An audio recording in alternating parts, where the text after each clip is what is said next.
tapat, matatag at maaasahan balitang tama at totoo lamang dito sa Pilipinas Network. Magandang araw sa ating mga kababayan sa Pilipinas at sa buong mundo. Huwag kalimutang pusuan ang video, sumubaybay at pindutin ang patingaw upang lagi kayong updated sa balita. Simulan na natin. Pansamantalang ipatigil ng International Maritime Organization o IMO ng United Nations ang kanilang operasyon sa paglikas ng mga barko sa Strait of Hormuz. Ang hakbang na ito ay ginawa matapos magkaroon ng isang mapanganib na pag-atake sa isang cargo ship sa Gulf of Oman. Dahil dito muling nanganib ang seguridad sa isa sa pinakamahalagang daan ng tubig sa buong daigdig na nag-udyok sa UN na muling suriin ang sitwasyon. Ayon sa ulat ng United Kingdom Maritime Trade Operations o UKMTO, isang cargo ship ang nakaranas ng pinaghihinalaang pag-atake habang sinusubukan nitong dumaan sa Strait of Hormuz malapit sa baybayin ng Oman. Tinamaan ang kanang bahagi o starboard side ng barko ng isang hindi pa matukoy na patalim o projectile. Naganap ang insidenteng may 14 na kilometro sa timog silangan ng daungan ng Dahit sa Oman. Kinumpirma naman ng isa pang mapagkakatiwalaang pinagmula ng balita sa seguridad sa dagat na ang naturang barko ay malamang na pinatamaan ng isang drone. Bagamat malakas ang hinalang ito, wala pa ring opisyal na pahayag kung aling grupo o bansa ang naglunsad ng pag-atake. Ang kawalan ng kalinawan sa kung sino ang may pananagutan ay lalong nagpapataas ng tensyon at pangamba sa mga naglalayag na bansa. Bago ang pagsuspinde, nagsimula na ang IMO noong Martes na ilikas ang may 600 barko at humigit kumulang 11,000 mandaragat. Ang mga ito ay naipit sa look dahil sa pagsasara ng Strait of Hormuz bunsod ng nagpapatuloy na digmaan sa pagitan ng Estados Unidos, Israel at Iran.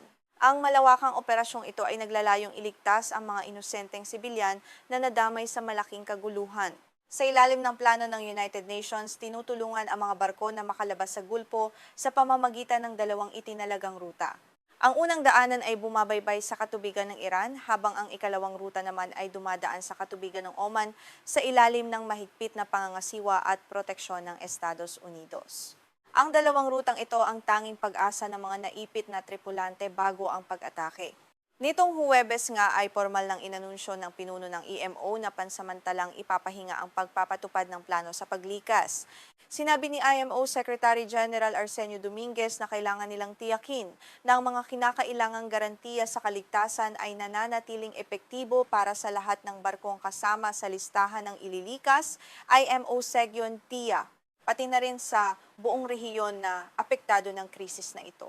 Binigyang diin ni Dominguez na bago pa man simula ng operasyon, nakakuha ng ahensya ng mga kinakailangang garantiya sa kaligtasan at napatunayan ang mga kondisyon para sa ligtas na paglalayag. Ngunit ang pinakahuling desisyon na ihinto muna ito ay bunsod ng balita tungkol sa pag-atake sa isang barkong dumaan sa Kipot na nagpapakitang hindi pa rin lubos na ligtas ang naturang ruta sa kasalukuyan. Sa mga ulat ng seguridad sa dagat, kinilala ang barkong inatake bilang ang Ever Lovely, isang container ship na nakarehistro sa Singapore. Gayunpaman, nilinaw ng mga otoridad na ang barkong ito ay hindi kasama at hindi gumagana sa ilalim ng opisyal na balangkas ng paglikas ng IMO. Ibig sabihin, naglalayag ito ng sarili ng maganapang insidente na nagpapakita ng panganib sa lahat ng uri ng barko. Ang pag-atake sa Ever Lovely ay naganap ilang oras lamang matapos maglabas ng babala ang Iran sa lahat ng mga sasakyang pandagat. Inutusan ng Tehran ng mga barko na huwag gamitin ang ruta sa Kipot ng walang pahintulot mula sa kanilang pamahalaan. Ang babalang ito ay nagpapakita ng pagnanais ng Iran na kontrolin ang lahat ng galaw sa Strait of Hormuz na lalong nagpapakomplika sa sitwasyon. Bukod dito, iniulat ng kumpanyang Ambrey na eksperto sa seguridad sa dagat ng Britanya na hinarang ng Islamic Revolutionary Guard Corps ng Iran ang dalawang barkong may watawat ng Panama. Inutusan silang baguhin ang kanilang kurso noong Huwebes. Ang agresibong pagkilos na ito ay nagpapatunay na seryoso ang Iran sa kanilang banta na harangin ang anumang barkong hindi sumusunod sa kanilang nais. Kasunod ng insidente, nagpahayag din ng Persian Gulf Strait Authority o PGSA, isang lupong itinatag ng Iran upang pamahalaan ng Strait of Hormuz. Ayon sa kanila, ang anumang pagdaan sa labas ng kanilang mga itinalagang ruta ay hindi sakop ng garantiya ng ligtas na paglalayag. Ito ay isang malinaw na mensahe sa buong mundo na ang Iran lamang ang may hawak ng susi sa kaligtasan sa kipot na ito.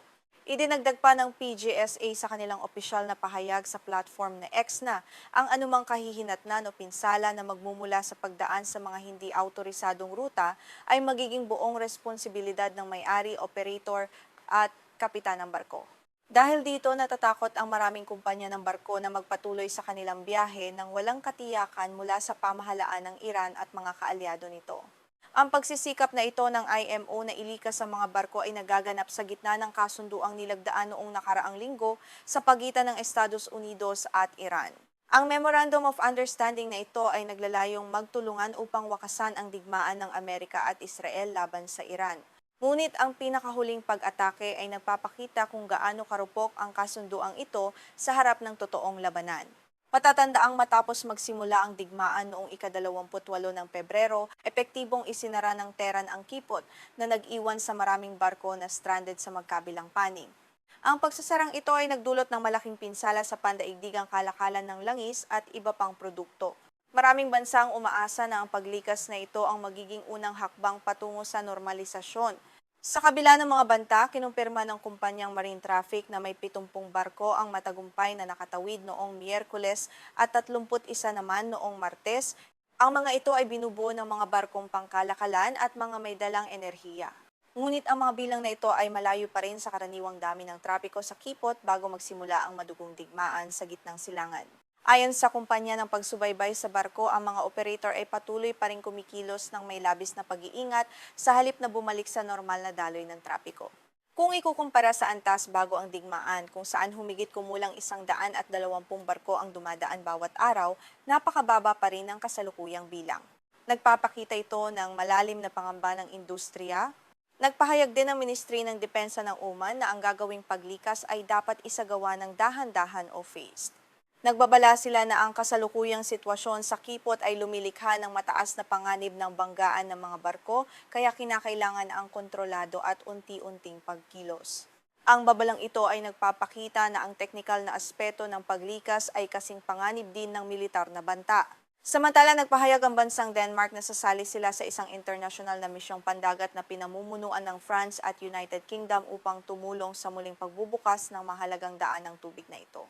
Ang pakikilahok ng iba't ibang bansa ay nagpapakita ng kahalagahan ng Strait of Hormuz sa ekonomiya ng mundo at ang pangangailangang magkaisa upang maprotektahan ito. Ang Strait of Hormuz ay itinuturing na isa sa pinakamahalagang choke point sa daigdig kung saan dumadaan ang malaking bahagi ng supply ng langis sa mundo. Ang anumang pagkaantala o pagsasara nito ay maaaring magdulot ng pagtaas ng presyo ng krudo sa pandaigdigang merkado na tiyak na makakaapekto rin sa ekonomiya ng Pilipinas. Kaya naman, masusing binabantayan ng buong mundo ang bawat galaw dito sa pagtatapos na nanatiling mapanganib ang sitwasyon sa Strait of Hormuz habang patuloy na naghahanap ng solusyon ang United Nations at iba pang bansa. Ang suspensyon sa paglikas ay nagpapakita na ang kapayapaan sa karagatan ay mahirap makamit sa gitna ng nagbabagong alyansa at patuloy na karahasan. Manatiling nakatutok para sa mga susunod na ulat dito lamang sa inyong pinagkakatiwalaang balitaan.